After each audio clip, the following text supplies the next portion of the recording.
Breaking చూస్తున్నాం. YouTuber Raavan ను మరో కేసులో అదుపులోకి తీసుకున్నారు పోలీసులు. కాకినాడలో రావణ్ ని అదుపులోకి తీసుకున్నారు మచిలీపట్నం పోలీసులు. ఓ కేసులో రావణ్ కి బెయిల్ మంజూరైన వెంటనే మరో కేసులో అదుపులోకి తీసుకున్నారు. సర్పవరం పోలీస్ స్టేషన్లో నమోదైన కేసులో రావణ్ కి బెయిల్ మంజూరైంది. గతేడాది యండమూరు ప్రభుత్వ పాఠశాల విద్యార్థుల వివాదంలో డిప్యూటీ సీఎం పవన్ కళ్యాణ్ పై అభ్యంతరకర వ్యాఖ్యలు చేశారన్న ఫిర్యాదుతో రావణ్ పై కేసు నమోదు చేశారు సర్పవరం పోలీసులు.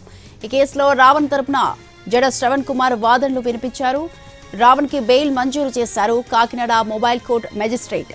అయితే బెయిల్ మంజూరైన వెంటనే మెజిస్ట్రేట్ నివాసం నుంచి బయటకు వచ్చిన రావణ్ ని మరో కేసులో అదుపులోకి తీసుకున్నారు మచిలీపట్నం పోలీసులు.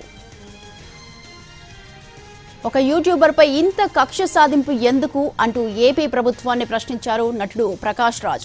రావణ్ పై 30 కేసులు పెట్టారని, కోర్టులో బెయిల్ ఇస్తుంటే కొత్త కేసులు పెట్టి మళ్లీ అరెస్టు చేస్తున్నారన్నారు. అతడిపై కక్ష సాధింపు ఎందుకన్న ప్రకాష్ రాజ్ ప్రభుత్వ ఫ్రస్ట్రేషన్ కు ప్రజలు గమనిస్తున్నారన్నారు.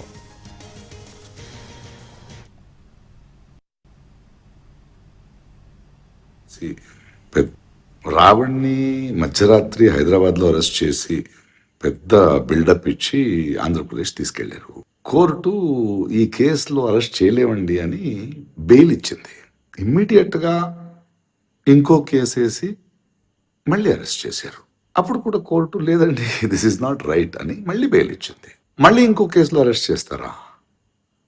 ఇలా ఒక 30 కేసులు రెడీగా ఉన్నాయంట కదా బెయిల్ ఇస్తే. అంటే కోర్టు మళ్ళీ మీరు తప్పు చేస్తున్నారు, ఇలా అరెస్ట్ చేయలేదంటే మీరు ఇంకో 30 కేసులు పెట్టి అధికారాన్ని మిస్యూజ్ చేస్తూ ఎక్కడి దాకా వెళ్తారు? ఏంటిది సిగ్గులేని ఏంటి కక్ష సాధింపు? ఏం చేయాలనుకుంటున్నారు? జనాలు చూస్తున్నారు. They are seeing your frustration. We're all watching this frustration. You can't misuse power like this.